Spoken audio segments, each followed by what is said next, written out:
Well, hey there, everyone, and welcome to the VIP Trade Room with Roger Scott and Matt Horton. Now, today is Wednesday, March 11th, and my name is Raleigh White, and I'm coming to you live from a nice sunny day here in Austin, Texas. We had some storms move through last night, brought us some much needed rain, and it's a nice, cool, sunny day here in Austin. Now, but that's not what's important. What's important is I'm going to be your moderator today. And in today's session, Roger is going to be covering a range of important topics, beginning with his midday market analysis and his updated watch list. And then he's going to pivot. He's going to introduce us all to the A line and how to use it. He's going to share how to gauge the perfect A line trade setup and which confirmations to use to validate an entry. And then he's going to talk about how we can use options and debit spreads on A-line trades and why this is Roger's favorite strategy for beginners, but it also works for pros as well. Now, if you've got any questions during Roger's presentation, please type them in the chat window and we'll address them periodically throughout the session so as to not interfere with Roger's presentation. And folks, the chat is open to everyone. And remember that we have some ground rules. Please be kind and supportive in your posts. Keep to the topic where possible. No political discussions allowed whatsoever. And folks, keep your side conversations to a minimum. This is not a chat room, okay? This is a room that we're in to listen and to learn from the information that Roger is sharing, because after all, he's here to give us an edge in the markets and to help us all become much more confident and consistent in our trading activities. Now, if you were with us this morning at 8 o'clock Eastern Time for Roger's pre-market briefing, you'll note that there were several key catalysts that we needed to be aware of. First up, on the tech front, Oracle was up a whopping 10% coming into the open. On the consumer front, we noted that Nike was up 2% and Campbell Soups was getting ready to release their earnings before market open. On the energy front, we noted that crude was up 4% and it was impacting energy stocks like FANG, which was down 3% coming into the open. On the international front, we noted that the euro stocks were up almost 1%. Shanghai was up 0.3 of a point and the Nikkei was up 1.4%. So generally speaking, folks, we had some headwinds coming into today's open. And on the Fed front, we noted that we had one big report coming out, the CPI report, and then we had crude oil inventories coming out. We have a 10-year bond auction, and we have one FOMC speaker scheduled to talk today. Now, for those of you that are wondering, why do we talk about catalysts and why are these important? From that perspective, you need to understand that from Roger's perspective, any information that is either known or will become known during the trading session has the potential to be a volatility flashpoint because that information is not yet priced into the markets. So from that perspective, if you're thinking about trading a stock or taking a position, around one of these volatility flashpoint areas, it may give you room to pause or reassess your position. But that's the important of these catalysts. As far as Roger's pre-market stock watch list is concerned, you'll note that he gave us 15 tickers today, the bulk of them on the short side, okay? And once again, that was because he was really having a hard time finding some quality longs. Now, you'll note that some of the tickers have an underscore. They're underlined, like BSX, GTLB, and NSP. On the long side, Starbucks, SPUX, and Guild. The reason why these are underlined is when Roger was talking about these particular stocks, he said, I really like the way these are setting up. So from that perspective, I'm just drawing your particular attention to these stocks. Now, the thing that you need to understand about this is that this is a watch list. This is not a I'm going to place this trade now list. It's a watch list. And Roger, takes a look at the markets every day before the market open to find those that are showing potential. And if any of these tickers actually mature to the point that they make sense for Roger to trade, more than likely he'll take that trade, place that in his trading pit or in another of his premium alert services. As far as Roger's pre-open thoughts were concerned, we did note when we opened the room at 8 o'clock this morning that the futures indices were soft. They were randomly slightly lower coming into the open, nothing major, major there whatsoever. As far as the put to call ratio was concerned, it remained unbalanced, favoring puts. In other words, it was high up in its range. And typically when that happens, what we see is a reversion there, and we expect calls to become a bit more prevalent. But coming into today's open, the puts were outweighing the calls. We also noted that even though the VIX had ticked a bit lower, it was still above 25. And for those of you that have been following Roger, you know his magic spot is 20. He likes to see the VIX below 17, below 20 as, a point at which things are normal and the markets can run their course. But the fear gauge is still up there at 25. As far as sector rotation was concerned, he was happy to see that we see spec stocks in the top positions on the sectors. And once again, that's kind of a change. We had defensive stocks up there for a while, energies, utilities, real estate, things of that nature, but we're seeing a reversion there. And so that sector rotation is favoring the potential for a move higher. We also noted that the SPY, the QQQ, the SMH, and the MAGs, they were all up in their range. In other words, there's a range that they've been trading in. They were up in their range just below resistance. And from Roger's perspective, it's almost like they're sitting there at an idle, waiting for that opportunity potentially to break higher. As far as momentum was concerned, though, we did note that companies that were trading below the 20-day average and the 90-day average were significantly outpacing highs. So the number of companies, once again, that were making, lows, we look for a little bit more balance. So from that standpoint, there is more momentum at this point in time and a bias to the downside. Ultimately, he remains cautiously optimistic. And as he said, despite a war and a poor jobs report last week, looking at the SPY, it's just sitting there at resistance near all-time highs. So if you can't knock it out with a war or a poor jobs report, there's a lot of, fundamental reasons why things are holding their head up.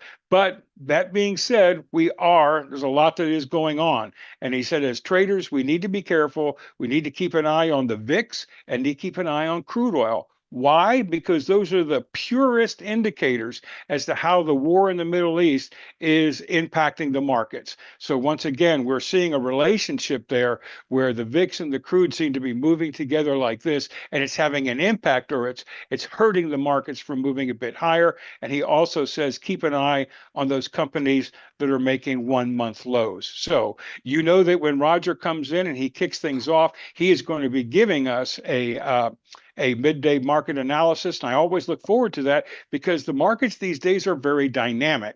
So once again, he's going to start out with that midday market analysis, and he's going to give us his updated watch list. And then he's going to pivot. He's going to introduce us to a very popular strategy and technique that he has that's called the A-line and how he likes to use it. He's going to share with us how to gauge the perfect A-line trade setup and which confirmations to use to validate an entry. He's also going to share with how he uses options and debit spreads on A-line trades and why this is Roger's favorite strategies for beginners. And by the way, it works great for pro traders as well. But I love it when he'll share some interesting stories with you as to why this works so well for beginners. Now, if you have any questions during Roger's presentation, please type them in the chat window and we'll address them periodically throughout the session so as to not interfere with Roger's presentation. And remember, folks, we have decided to keep the chat open to everyone, and we do have some ground rules. Always be kind and supportive. Also, keep to the topic. Also, and no political discussions, please, folks. And with regard to side conversations, this is not a chat room, okay? This is not an area where two of you get together and discuss the weather, all right?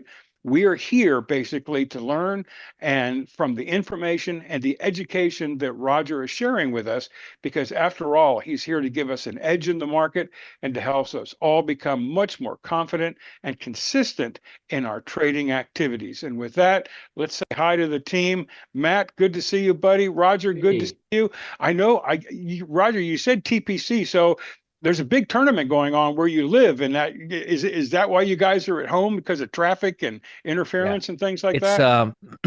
it's the biggest party here of the year. It's like spring break in Fort Lauderdale.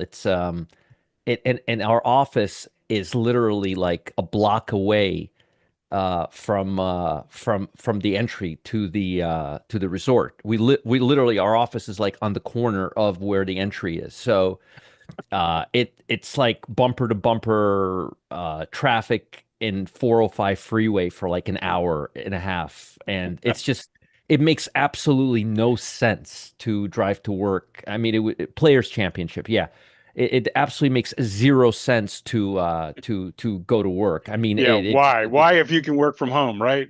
the other office we used to have, the one that was further out, it would take me about 13 minutes to get to work. It was completely the opposite way. It was away, like away from all of this crap. So it was beautiful.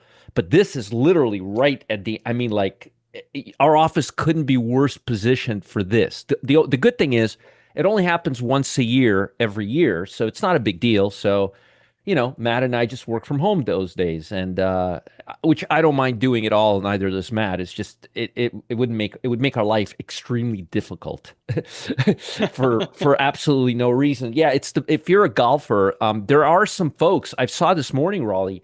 There were some folks from our morning show that are actually here playing in it. Um, Oh, okay. yeah. It's a really big event. Like it's a really, really, really, really. I don't play golf, which is ironic because I live on the 10th hole.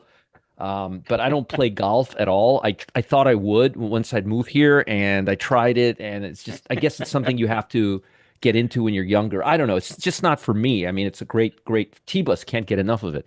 He's on the golf course all day long. And yes, he's probably at the no. T-Bus does now works from home. He doesn't work from the office anymore. He now works from home. And he teaches He a loves lot to from play here too. golf. Yeah, But he yeah. loves to play golf. Yeah, so he absolutely loves. He's in if you're in it's like, living here is like nirvana for golf players. It's like living in LA is like a nirvana for actors. This is a nirvana for it's like being on Sunset Strip and being a musician in the late 70s, I mean, like heaven on earth. This is like that for golf, For which I don't golf. play, which is really ironic. People are like, "Are you going to the TPC? Are you?" I'll tell you something funny, and we'll start here. There are people in my area. I live in the like 600 properties here. There are people who rent out their house for a week for a huge dollar value, like unbelievable, like 20, Yes. 30K. So people can hang. I so I was advised when I moved here, I was advised to vacation during this week or just not drive. And I've used that. And it served me very, very well. So just Outstanding. stay away from the area. Stay away from the area. Well, once again, Roger, listening to your session this morning and your view of the markets, once again, we are very, very sensitive to news at this point in time. I mean, it's one thing I notice. It's kind of like more so than ever, at least it strikes me, because we just have some whipsaws. And I was wondering from your pre-market briefing to where we are today, anything caught you by surprise this morning? Did anything catch me by surprise? Did anything catch me by surprise? No, not really. And I'll tell you why it didn't catch me by surprise. Um, I was expecting tech to rally because of Oracle. And I even said this Right. morning, and I even mentioned this morning, um, how I was very careful in mentioning this. And I said, folks, Oracle is not just an infotech company. It's a market leader. It's a leading company. And they went out of their way yesterday to say that that what we're doing right now is really great for chips and AI, and we're seeing that industry just flourish. And I mean, they gave it like a flourishing review. So I figured based on that, chips and technology were going to be strong today. Let me just go ahead and share my screen real quick. Right. Um, here it goes. And also, Here, let me just delete this. These are my levels. Here we go. And also, so here's SMH. You could see right here. You could see right here, we're holding on pretty good. We're up half a basis point, about 173 for the day, which is good. We're coming up above this area, Hmm. above the 50-day moving average. That's good. I like that. QQQ, not really doing anything. We're just not really doing much. I mean, we're just kind of drifting, but I'm not really seeing anything crazy here. Opened up a little higher, coming off. To be honest with you, I'm a little surprised that we're seeing so much weakness after Oracle. I really am. This is a surprise and a disappointment. On SMH, you're not really seeing it as much, but you're seeing it too. But on the SPY, you're really seeing it. So it looks like the here. Let's just really quick take a look at something here. It looks like right now, if you look at the daily change, it looks right now. This is real time, not delayed. This is like stock fetcher. These are all the major sectors that I look at. Um, Brian made this for me a while back. It's pretty cool. So you could see right here where we're at. X energy, chips, and energy. Look at that. What a combo, right? Right. Matt, how often do you see that, right? Oh, Chips man. and energy. That right there, my friends. When you see chips and energy next to each other, that right away, red flag. So here you got Bitcoin, you got industrial, you got um, overall, this isn't looking bad. Now, if you look at it on a 1 week basis, you could see that technology is actually starting to come up here. SMH, GBTC, Hmm. XLK, QQQ, XLI. But again, the energy is what's messing with everybody right now. That's the big problem. For those of you who hasn't seen this, this is a scan. This is my TC2000 scanner. This and this right here. This is what I use. This is what I use. This and Pro Trader dashboard. This is a copy of the Pro. This is basically just a variation of the Pro Trader dashboard scanner. It's just very fast. That's the only. It's the only difference between it, really. I'd love to use the other one, but it's just so slow for me sometimes. Anyhow, so no real major surprises. I mean, we're not really doing much. We're just kind of sitting here. Maybe, one surprise would be that financials are so weak, but we're just kind of coming back into the trend of things. Not really. I'm not really that surprised in anything. Not really. The only thing I'm surprised is I thought that technology would be able to hold on better than it's holding on right now. This is disappointing.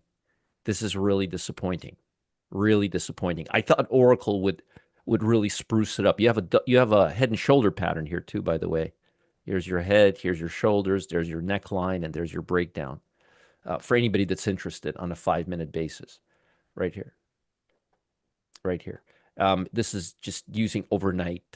This is not actually using overnight data. This is just using today's data. Now, one thing I do want to tell you guys, if there's on the QQQ, we've got some clear levels here. On the SPY, this is what I wanted to show you. See right here, this level, and this is important, folks. Please pay attention. You see this level 672.86. I think, yeah, 672.86. If we break that level, if we break this level, and I'm not saying we're going to break this level, but if we do break this level, you've got an air pocket here. Now, it doesn't go all the way there now. It goes like up here, maybe a little lower, that, like that, right? But nonetheless, you've got an air pocket here from 672.86 all the way to 669.89. So be careful if we break this level, if we break this 672, 673, high 672, low 673 level, um, 669 is there's no major support here. Okay. And again, my these things work. They they work really well when the markets are not going crazy. When we're still in these ranges, if we haven't broken out of these ranges, they tend to do really well. Once we break out to the upside downside, it's Wild West. But while we're still in these areas, they tend to work really well. So I'm just letting you know, I like this, and I think we're bottoming out. But if we're not bottoming out, be careful of this 672.86 area because you have a big gap, not a gap, but a big move to the downside. Okay.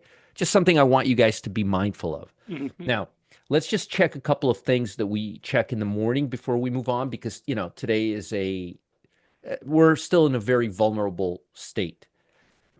Now, folks, I may be a little extra repetitive um, the next day or two, and that's because we really, really, really have we genuinely have um, a very specific situation unfolding right now, and we have to be very mindful of it. So first things first, let's look at number of stocks breaking down. I typically wouldn't look at this twice a day, but right now we have to. Here, breakdown. 439. Now, if we, I'm not saying we're going to close at 439, and I don't usually look at this during the day, but I'm telling you right now, just heads up, if this closes back down into the 500s, 550, 570, we're getting overextended once again to the downside. Now, we may close down 250, 300. We may come up in the next 3 hours. I have no idea what's going to happen, but I'm just letting you know, once this number gets into the 550, into the 500, this number doesn't have to. The upper number, only about 450, 470, because this is bullish. Bullish, you don't have that kind of client, you don't have that kind of emotional response to bullishness as you do towards bearishness, because fear is a 3 times stronger emotion than greed, and it really is. But we don't have to worry about this right now. We have to worry about this. So I'll be updating you throughout the day, and I do look at it when it gets into this level. I do look at it quite often, especially when in the morning we're at 254 and in the afternoon we're at 439. So we have to be mindful again that we're coming down to this level, okay? Now, the next thing we want to be mindful of, hopefully this is helping you guys one way or another and at least um, giving you some information. Okay. All right. SPY. Now, what we don't want to see is we don't want to break this level. We really don't want to break this level. We want to pivot. This is a very important key bar right here, and we want to pivot back up. Remember, our president said this is, and again, I'm not don't like get political on me here, but this Right. was as a result of us basically saying U.S. taking the position via our president that the war is, for all intents purposes, over, that we're done. That's this bar right here. And I said to you, I'm not sure if market's buying that. Okay. I'm not so sure market's buying that. So we're coming back down. I don't want us to break back down here. Ideally, I don't want us to break below this green line. This is this is the support level right here. This is the support level, the major support level that we've seen already several times. We don't want to go below that level, okay? Yeah, and that goes back to November, doesn't it, Roger? Exactly, Yeah. exactly, exactly. And we don't want to do that here. You could see that right here. We don't want to break this Mhm. level, because this takes us to the 200-day and possibly this level right here. The interesting thing, and I was showing folks this morning, is if you look at here, if you look at momentum,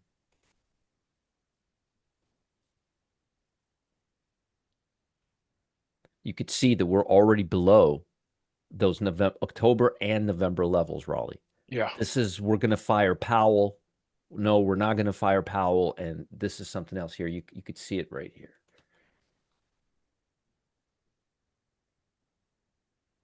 Yeah, you shared that chart this morning. It was really interesting. Yeah, I thought folks would find it interesting. Yeah. Where was it? Was it? No, it was right here. It was right here. How fast we forget, right? It was right Mhm. here. It was right. It was right here. And then we had something right here. So you see these two moves where we went down here, right? And here we only came down here. But look at momentum levels. We're already. This is just short-term momentum.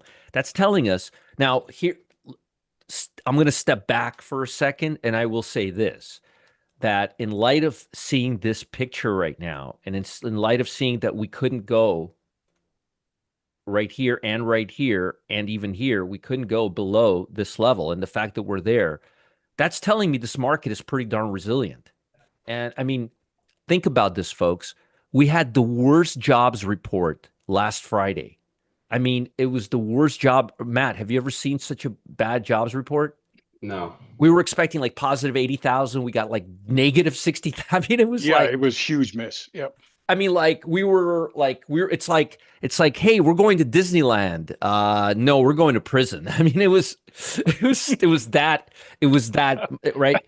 And a few days after that, we had the Iran war. So if you consider that the market is right here and all-time highs are right here, and I mean, that's pretty darn good. And also, when you consider that momentum levels both times went to this level and bounced, and remember, this is based on closing. If we close up here, then this will just bottom out here. So, Okay. but the bottom line is we're already at these levels. That's pretty substantial. That's pretty substantial. So what I'm trying to say, maybe I'm not saying it, but what I'm trying to say is this market is pretty darn resilient. I mean, the jobs report, Iran war, and we're still can't get to these levels. That's pretty good. And that's also telling us that the market is assimilating majority of this. Now, let's take it one step further. The volatility. And remember, Roger, really yes, quickly, on that yes, chart that you showed before, the number of companies below the 20-day, I just had a quick yes, question on that. yes. What is the scale on the right-hand side there? Is that percentage or is that the actual number of Number, companies? number of companies. Number of companies out of the No, 20. no, no, no. Sorry, I'm sorry. Sorry. Hold on a second. Hold on. The reason I gave you the wrong answer is because I do this a lot on the NASDAQ 100, and the Okay. NASDAQ 100 has 100 stocks. Yep. So if you were to ask me this question on the NASDAQ 100, the answer would be yes, regardless of the question you're asking me. You Right. understand? But this is the S&P 500, so no, it's the percentage. It's the I percentage of I companies. Okay. apologize. I No, no, no, no. apologize. I was looking at that going like, Yeah. wow, only 20 of the 500? Okay. No, Thanks for no, that. it's a Yeah. percentage. Again, I Yep. often use the NASDAQ 100 and then, the number 100%. You understand, it's the same Exactly. It's number. one So, for one. Thank you, buddy. I just wanted that yeah, yeah, yeah. So sorry for clarification the there. confusion there. Sorry for the No confusion. It's a worries. percentage. It's a percentage, and it's pretty low. Now, this is just measures short-term momentum levels. This is like like number of stocks breaking down. Yeah. For you see this is just another variation of seeing that. But what I'm trying to show you is that when we break down to these levels, and when we broke down to these levels before, uh, oops, excuse me, right here and right here, that's what this is representing right here. I got you. And what I'm saying is that we're here right now, momentum wise, and the market is only down here. I mean, only down here, which is not a bad thing. So we So took a couple of haymakers, is what you're yeah, saying, yeah. and we're still standing. Yeah. Yes, yes, yes. And that's actually you literally took the words out of my mouth. Let me give you a good analogy, which Raleigh just actually started. Mike Tyson took two really good punches at us, and we're still standing, is what I'm trying to say. That's a really, really good thing because now you got to ask yourself, where would we be right now if it wasn't for this, if it wasn't for the war, and if it wasn't for what was the second thing that happened? Jobs. Thank you, the jobs report. You got to ask yourself because I'm thinking we would be moving really high right now, really, really high right now. So again, just I'm pretty impressed at what I'm seeing in the market is what I'm trying to tell people. I think that's really resilience. That's a Sure. very strong resilience. And Anyway, one other question that came yeah, up, Roger, please, before please. we shift here, several people are wondering, they're watching gold. And I think people expect like gold as a flight to quality, that gold should just be at all-time highs, but actually gold has been selling off. And the question is, do you have any insight into that, Roger, as to what might be happening with gold? No, no, gold. Gold right now. It's the problem is this gold is a very, very sensitive to inflation. Okay. And crude oil is completely distorting Yeah. Okay. that picture right now. It's very hard to gauge gold prices um, minute to minute because of what's unfolding right now in the world. I Okay. mean, believe it or not, there is a very, very strong relationship, not a direct relationship, but there's a strong relationship between US dollar, gold, and crude oil. Okay. Not always the same, not always exactly, can be negative relationship, but there's a relationship. So my point is, it's not uncommon for things like that to move right now. I mean, if you look at gold right now, it's down 0.49. It's not really down. This is anything, folks, anytime you see anything, and this is why I show you this every morning. Every morning when we start here, I always show you this right here. And I say to you, hey, let's see what's above or below 1%. This morning when I showed it to you, most of this was just like 0.50 point. That means we're not, it's nothing to look at. There's nothing there. It's just randomness. It's noise. So gold isn't really doing anything right now. And technically, it's still right above the 8-day. I mean, we got a nice trajectory here. Here, you could see it right here, actually, very cleanly. Look. Here. It's just sitting in this line. It's not really doing anything. Right. The most dangerous thing you can do, is start thinking something is doing something when it's doing nothing. Yeah, true. That's very, very similarly, when something is really doing something and you think it's not doing something, it's just as bad. So you be aligned with the market. This, folks, were Raleigh, to give you a good example of what you just went through. I had this happen to me about 20 times over the last 3-4 days or more. People see Bitcoin is up 1,000 points. They send me an email, Roger, what's going on with Bitcoin? I get really excited. I look at the chart and I see this. I'm like, there's nothing going on with Bitcoin. Literally. I mean, literally, there's nothing going on with Bitcoin. So you got to kind of look at these things and as a whole. Gold is just doing its thing. It's not really doing anything. Don't gauge or don't extrapolate something from nothing is what I'm trying to say. That's a huge mistake. Okay. Do we have any other questions before I move on? No, I think that's good, Roger. Okay. All right. So let's just take a look at two more things, and I'll move on to the lesson. I have a great lesson today. Now, folks, I know this is what I was talking about where I'm about to get a little repetitive. Remember, till we are below this green line, we are at war. If our president comes I'm making this up as I'm going along. I'm just trying to illustrate a point. If our president comes out in 5 minutes and says, this war is officially over, it's behind us, we have a truce, but you see the VIX not below 20, and it probably would be, but I'm just saying, if everybody says the war's over, but the VIX is not below 20, the market does not believe the war is over. And by the way, when people start saying that, it probably will be, but I'm just giving you an illustration to explain to you that you need to follow this and not what you could tune out all that crap you're watching on YouTube and listening to on TV. This will know better than anyone else. VIX, exactly, Vince. Then the war is over. The fat lady will not sing till VIX is below 20. Period. You can carve that on my forehead if it doesn't happen. Okay, I mean that will happen. And right here, crude oil, which is going up right now, which definitely not believing this war is over. You see, this is too much. This looks like a capitulation. But this here, this looks like it's just continuing its trend. Very similarly to what we saw with gold. Remember, gold went like this, then came, and then just started moving up here. You could see it right here. Here.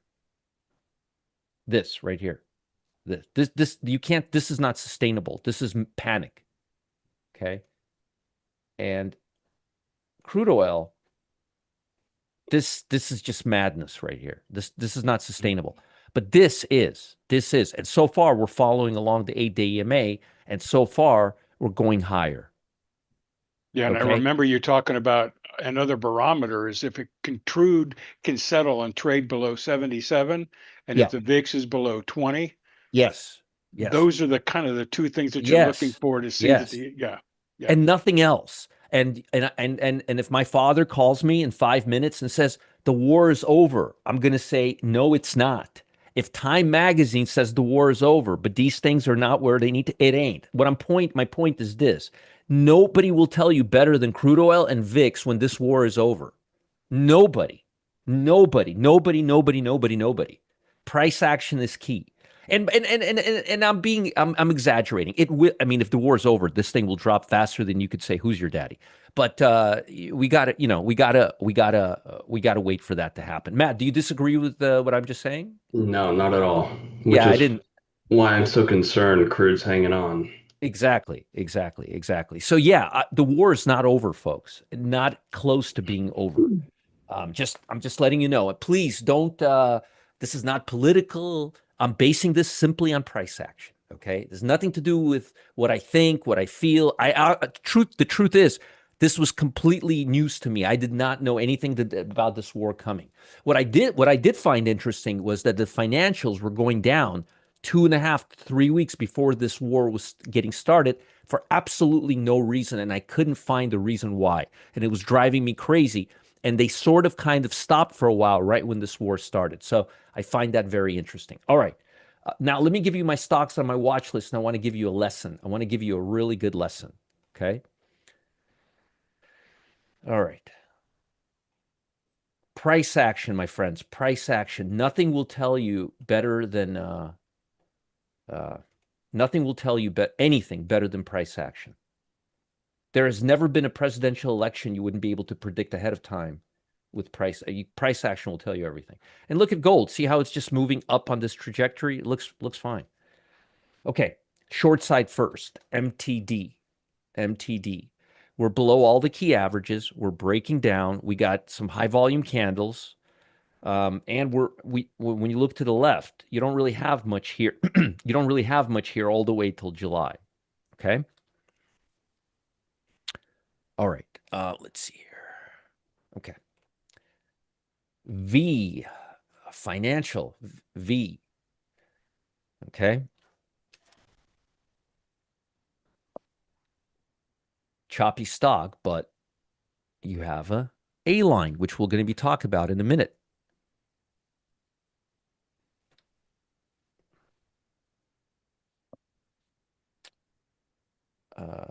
Team.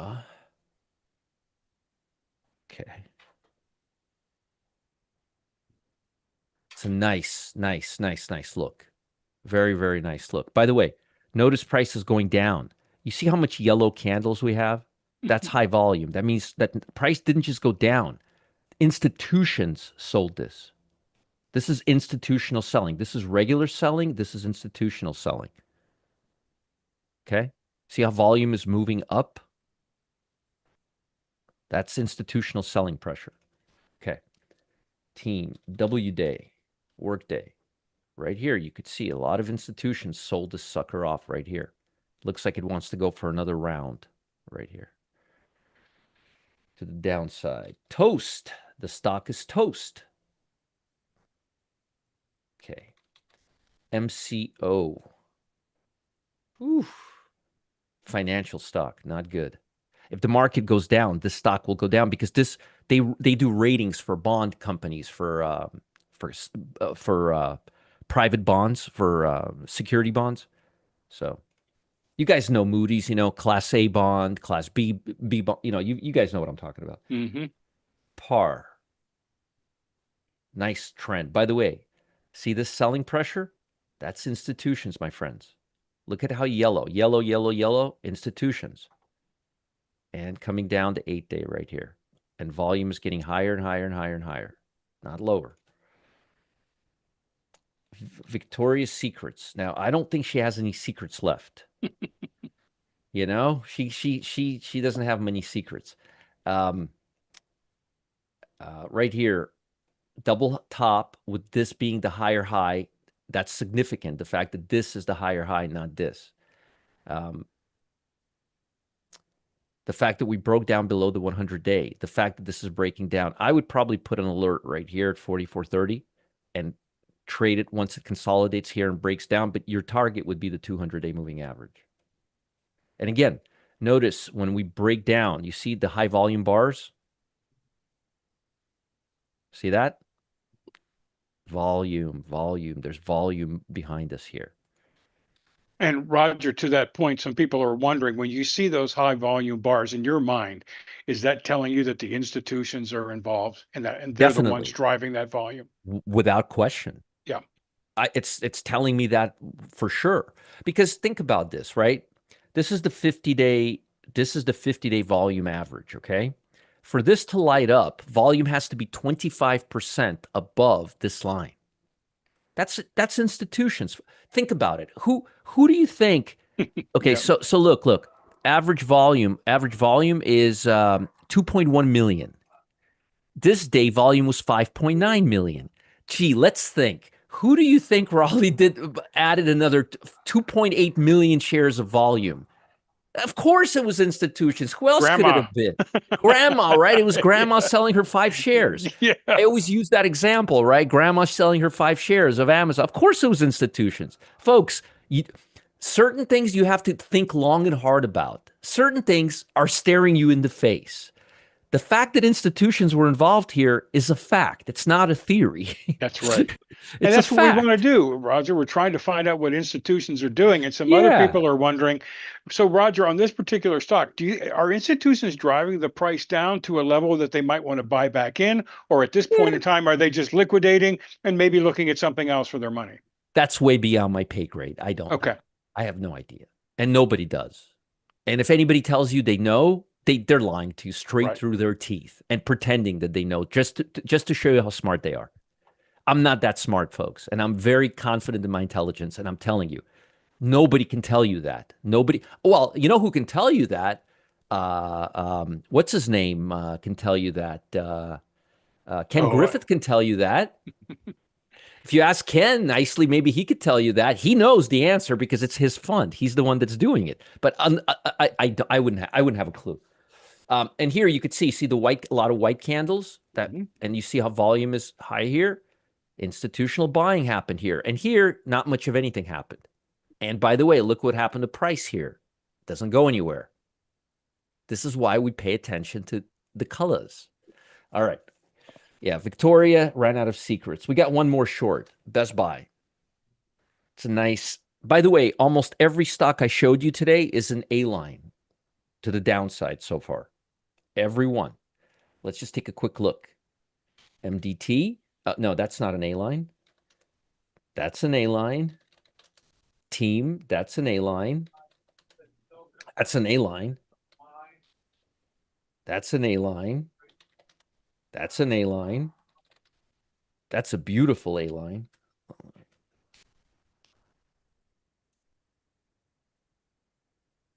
That is not an A line, and that's an A line. So 2 out of my entire stocks were not A lines. We're Okay, now not A lines. they're not Yeah. A lines. The rest were all A lines. Now let me look. And Roger, before we Yes. move to the longs, just Yeah. help me out a Yeah. little bit because I was answering some questions in the chat. If we roll back to the beginning, I mean, could you share the first couple of shorts that you had there before team?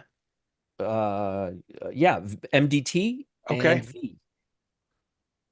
Those 2. MDT and V. Yeah. Okay, right. So just the reason why I'm asking folks is that I'm writing these things down and I'll share these as soon as Roger's finished. But I missed those. Thank you, Roger. No problem, of course. So yeah, the only 2 stocks that were not A lines were MDT and VSCO. The rest were A lines. There was 1, 2, 3, 4, 5, 6, 7, 8, 9 stocks. So 7 were A lines. Now let's do the upside. Matt, maybe you'll see something you like here. This was an A line right here. That's an A line where you take profit right here. That's an A line right here, right there. It's a beautiful A line actually, and on volume where you could see it right here. So look, it broke the 50-day moving average on heavy volume. That's nice. And look what happened the day after. That's a high probability trade right there. Now this could be a good breakout, but it's not an A line anymore. It was an A line right here. And here, let me show you. I'll explain all this in a few minutes. See where it becomes an A line? Right here. That's an A line. Okay. Let's continue. VRT. That's not an A line. That's a breakout. That's a stock we had in the pit a few days ago. Folks made really good money on this trade. LBRT. That was an A line yesterday, not today. Right here was an A line, not today. Just becomes a different type of trade. ADM. This was an A line. Actually, it's not really an A line. It's more of a consolidation. but it's got a nice breakout. This is farm products, folks. Remember, farm products need fuel to anyways. Just something to keep in mind. NBIS, this was a beautiful setup today. Choppy stock, but a nice breakout above the 50-day moving, 100-day moving average. This may have some follow through. Folks, you should keep an eye on this stock. This stock may have follow through. It broke the 100-day moving average on volume. This stock reminds me of this stock right here. See, breaks the 50-day in this case on volume. There's the volume right there. That stock is doing what that stock already did. Now, I don't have any guarantees, and I don't know what the future holds, but that's a very nice look. It's a very nice look. I'd want to see the stock close near the high today, and I'd probably buy it at the end of the day if it closes like around here.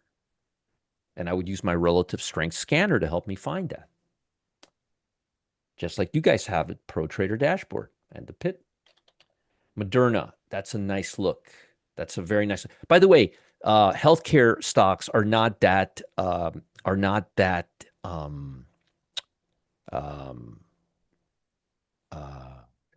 sensitive to wars. They're not like energy or basic materials. Because think about this: people are going to need healthcare regardless. Okay, biotech healthcare. That's a nice A-line stock. So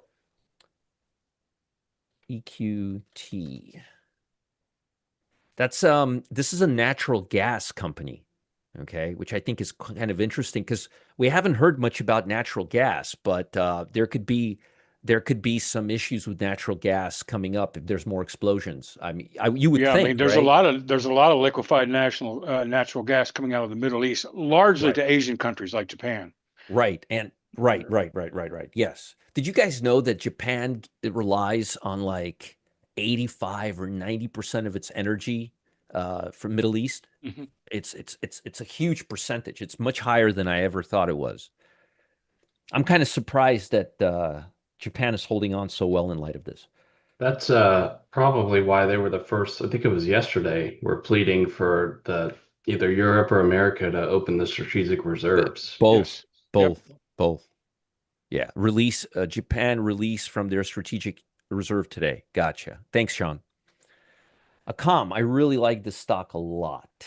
I'm actually considering telling Matt to put it somewhere and not where the sun doesn't shine. I was gonna say. No, put it in a good way. Take a look at it, Matt, when you get a chance, okay? I haven't looked at the options. And Micron, I really like Micron. Micron is setting up for a nice move again. And again, I'd like to think that it's caused by the Oracle news, but I mean, SMH is holding on pretty good. SMH is up 0.72. Micron is up 2. Yeah, it's looking really nice. A lot of the chip stocks are looking nice today. I'm thinking of going long a chip stock today before the end of the day. Yeah, it's a nice stock, Cyrus. It's a very nice stock. Okay, so now, what is this A line? Do we have any questions? First of all, You're about to hit it. Several people were saying, Roger, what is the A line? Okay. So let me explain to you what the A line is. The A line is a strategy that I created based on me looking at the same charts over and over and over and over again. Okay. And when folks ask me, now listen to me good. When folks ask me, Roger, what is the number one service you would recommend to somebody starting out? And that's an easy question for me because I have children. I have a 20-year-old, 23-year-old son, and I have a 21-year-old daughter and a 12-year-old daughter who obviously isn't going to be learning how to trade anytime soon. But believe it or not, and most folks don't believe me when I tell them this, my kids have absolutely no interest in the stock market. I mean, they're really intelligent, the older two. They have no interest in the stock market. And I never really tried pushing them deep. I just kind of teased them and they're like, yeah. We'll get into it. But they're not showing any interest, maybe because they're too young. But I always tell them, yeah, the 12-year-old is interested. I'm teaching her right now. But the 23-year-old and the 21-year-old, they're just it's like trying to teach me how to play golf. I just don't want to learn, So anyway, and you would think like with a father like me, right? That they would want to learn. No, no interest at all. Zero interest. Zero. But you know Maybe what, max. Roger? They would take information from your neighbor. Exactly. They would faster take It's like my like dad, mother-in-law. yeah. My mother-in-law, she doesn't listen to anything I say with the market. She has like the same advisor for 30 years. She invests, buys and hold, and she still thinks I'm a kid. It's like she doesn't like she's like, I'm not going to take advice from you. Yeah, I'm yeah. like, You're a okay, youngster. don't. You're a whippersnapper. They're listen, older ethnic people, anyway. I don't need to win that fight. But what I always tell people is this, that if my kids ever wanted to learn to trade, without a doubt, the A line would be the first thing I would ever teach them. Matter of fact, you guys saw that webinar from yesterday that I showed you in the slides. There was me teaching the group of traders in the office. I said, Yeah. here's students and here's our folks in our. I was teaching them the A line method. If people come to me and say, um, if people come to me and say, Roger, what I have kids. I'm starting out. Where do I go? How do I learn to try? Say A line, A line. If anybody comes to me and says, where do I start? I always say the A line because the A line is a very, very easy methodology to learn. And the key, and what I love about the A line, it's not just an easy methodology to learn, it's based on very specific principles. Okay. So and those principles apply to anything you do in trading. Basically, the A line prepares you. It's based on everything I believe in terms of the markets to give you a structure. So I'm going to show you the tools that I use to build an A line. The A line is a alert service, and we also have scanners for it. I'm going to go ahead and close the chat. I don't want to get distracted. I'm on a roll here. All right. So what's the first thing that we look for in an A line? A clean looking stock.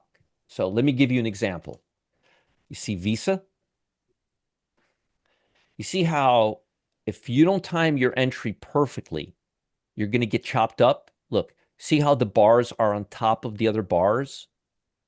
See how there's a lot of choppiness, a lot of choppiness, a lot of choppiness. Okay. Now look at this stock. Okay. Now again, look at Visa and look at this stock. If you sit across the room and somebody asks you, what stock do you think is a better stock? What do you guys think? Do you think it's Visa, or do you think for purposes of high probability? So again, look at Visa and look at Team. This is a very clean stock. What do I mean by a clean stock? Let's say you enter right here and your entry's wrong. You're going to be in the money within a day and a half, 2 days. Okay? Basically, when it moves directionally, it stays in that direction. It doesn't do this. It doesn't do this. The candles are not on top of each other. Okay? Same thing with Workday. It's a clean trend. Now, Team is even cleaner than Workday. Okay? Not by much, but see how sometimes here you have a little bit of stuff going on top of each other? Folks, nobody will teach you this. Nobody will teach you this. What I'm teaching you right now will take your win rate from 65% to 85%. I'm not playing and I'm not joking. Being able to find a clean chart is a huge asset. Okay? So look at the stock. It's very clean. The move is very directional. It's very purposeful. It's very non-random. And I know, Okay? Roger, you're fond of saying it's not where it is, it's how it got there. Yes. Yeah. Folks, a lot of you are focused on the hard right edge, which is right here. Right bottom edge right here. No, focus on how the price got here. Mm-hmm. Okay. Let me give you some more examples. This is not bad. I mean, it's not a 10, but it's not a 2. This is okay. Let's look at some more. Maybe a 4. How about this one? That's a 3 as far as the trend. Yep. How about that? Better. There That's you maybe go. a 7 right there. How about Micron? Well, right here, Micron is like a 9.5, right? And it's still not too bad. It's just moving sideways. But even here, look, it glides, it moves. It doesn't just do this. It's not like a tank. It's not like this. You understand? So here's another one. This is a beautiful, beautiful trend. It glides like a roller coaster. It glides. It doesn't do this. The candles are not on top of each other. You can see a clear trend when it's moving. Okay. Stocks like this, stocks of this quality, will give you a much, much better win rate than stocks that look like this. Okay. Now, do I trade stocks like this? Of course I do, because there's other things that I look for. That's not the only thing I look for. You can have a stock like this, but it won't have weekly options, or it won't have any liquidity. See what I'm saying? So this is not the only thing I look at, but this is where I start. Okay. So, and for purposes of going long, let's just take a look at long. This one looks okay. That, like right here, see this trend right here? Look how clean this move is right here. Mm-hmm. That's a 9.5, 9. Okay.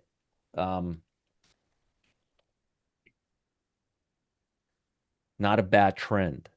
Not a bad, and they don't have to be perfect.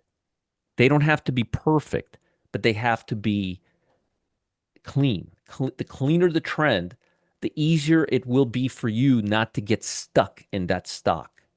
See, what happens is you buy a stock and you're wrong, and then the stock starts chopping around, and that's it. You're done. Versus very narrow and moving, where even if you're wrong on that entry, the trend, the move, the tailwind will save your butt. Save your butt. Right. And Roger, some people are wondering how far back do you like to look to see that nice gentle move? A month, 3 months, 6 months? 3 to 4 months. 3 to 4 months is Three to where four you'd like to months. see that smooth slope either up or down. Yep. And every stock has a thumbprint. You'll notice that most stocks move the same way. In other words, if a stock is clean, it'll stay clean. If it's a dirty stock, it'll stay dirty. It's just the personality of a stock. Not always, but typically that's just how the balls shake out. Okay. All right. Now, what are some tools that you can use to help you find a good A line? Okay.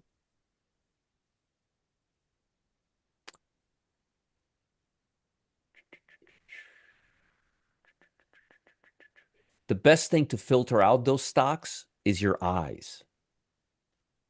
Okay. You don't want to filter out those stocks because some of them will give you good setups. Okay. So what are some of the tools that I use to find good stocks? Well, one of the first things I look at is I look at the indicator called, where is my ADX? Oh, right here. ADX. I set the ADX. When you look at your ADX is going to be set at 14. How do I know that? I know everything. Just kidding. The standard setting is 14. That's how they made it out of the box 40 years ago. Okay. The standard setting is 14. You don't want to use 14. You want to use 10. Trust me, it's on 14. I promise you, yours is on 14, mine is on 10. Okay. And then you want to put levels 20, 40. Okay. You don't have to put them on, they'll automatically appear. And I want you to get rid of this DI line, DI line. They back tested this in the early 80s, mid 80s, mid to late 80s, and they discovered that this crap does not work at all. If you want me to give you the source, I'll gladly do that. It's Chuck LeBeau book. I'll give you that source if you're interested in it. I always like to back up everything I do. So let's take a quick look. Let's just see. Okay, let's take a look at Johnson Johnson, okay? Here.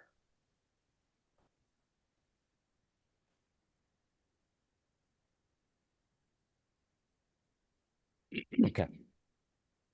So you see 20 and you see 40, these two levels right here. Okay. One of the key things you want to see, one of the things you want to see is you want this ADX to be between 20 and 40.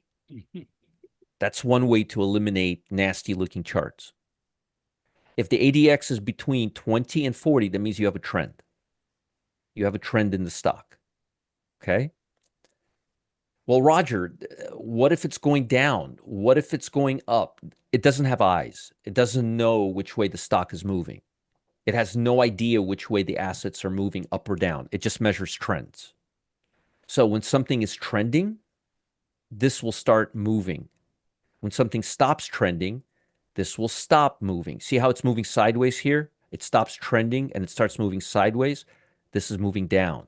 See how the trend is escalating? You see how ADX is moving higher? Ideally, I'd like to see it moving higher like this. From 20, like this would have been a perfect environment right here. Right here, right there. See right here? See how it's moving up? See how this is moving up? See how this is holding 20 and going higher? That's what you want to see. But if it's at 50 and it's coming down to 40, it's still a trending market. Okay? So the key is to have it between 20 and 40. And ideally, it going up from 20 up. But if it's not, if it's coming down from 50, it doesn't mean the stock isn't trending. It's trending hard. It's just not trending as high as it was before. So this is a real strong trend. Then it starts coming down and then it starts coming up. So ideally, you want an ADX that's moving from 20 to 30 very smoothly. Doesn't have to be a straight line, but anything over 20, between 20 and 40 is kosher and hopefully moving higher. This will tell you that there's a trend and it's escalating. Okay. It also, now what about downside? Does it work the same way to the downside? Well, let me show you. Let's look at that stock team we were looking at. Okay. Here.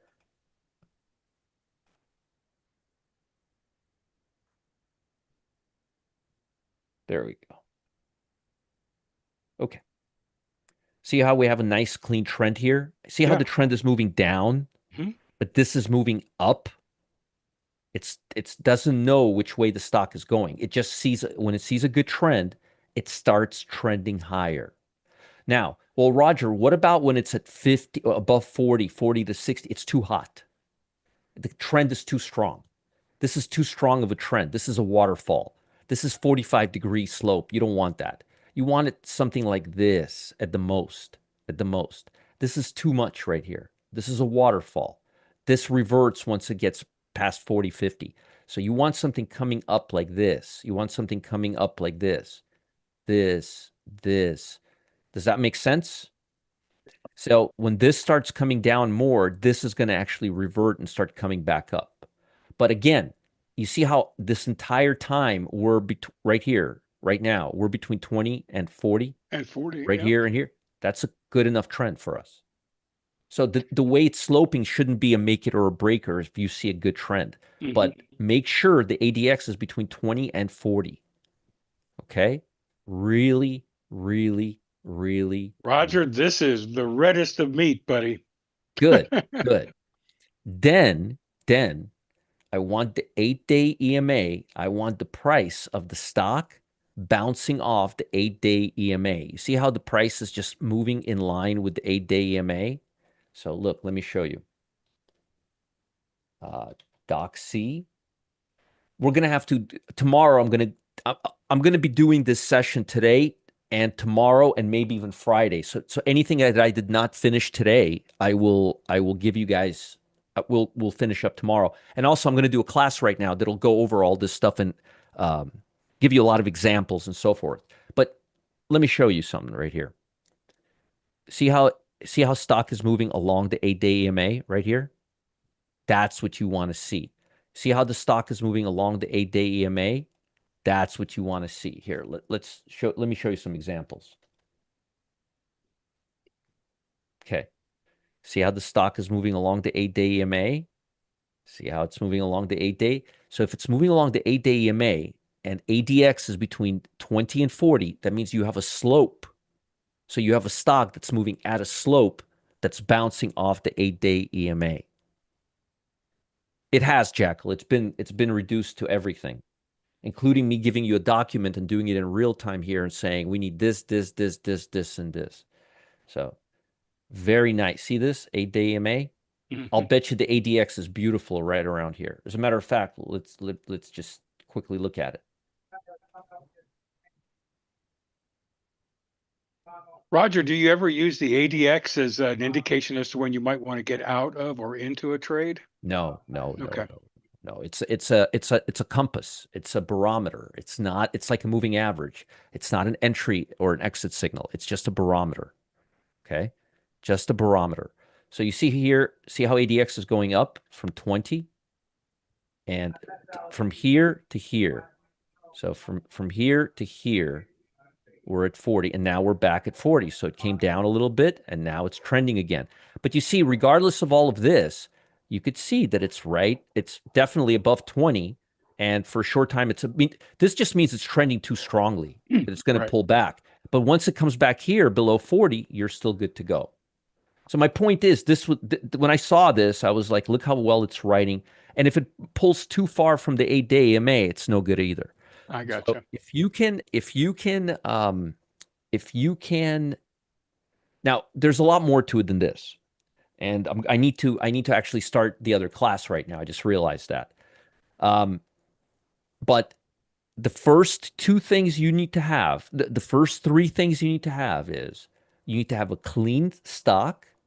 You need to have a trending ADX, and you need to have price following the 8-day EMA. Now, here's the interesting part. If you take apart everything I just gave you, they make up the principles of just finding good stocks. Like if you were to talk to a stock pro who doesn't know this methodology, you would say, yeah, you need good trending stocks. You want to find stocks that are following the 8-day EMA because the 8-day EMA follows the 5-day MA.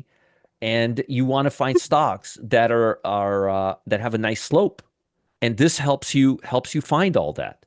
Tomorrow, or actually later in the next hour, I'm going to show you several examples and show you how I do all that. Raleigh, I got to open the door for somebody outside. I'll be like 10 seconds. Can you cover? No problem whatsoever. Right. And folks, we're about ready to shift into the second part of this presentation. But the first thing I want to share with everyone is that if you would like to have, instant access to a replay of this session, all you have to do is go to Roger's YouTube channel. I just posted this in the chat. And when you go there, just click on the button that says live, LIVE, and you'll be able to see, you'll have instant access to a replay of the session that Roger just concluded. Also, for those of you that are following us on YouTube, now would be a great time for you to come over to our Zoom room because we are going to be stopping the stream, going to YouTube. YouTube doesn't like us to do anything that smacks of a promotion. And so from that standpoint, we have to stop that streaming. And please come on over to the Zoom room because Roger's going to continue this discussion and even get into more detail about the A-line and how it is used. So once again, Roger, I was just basically telling the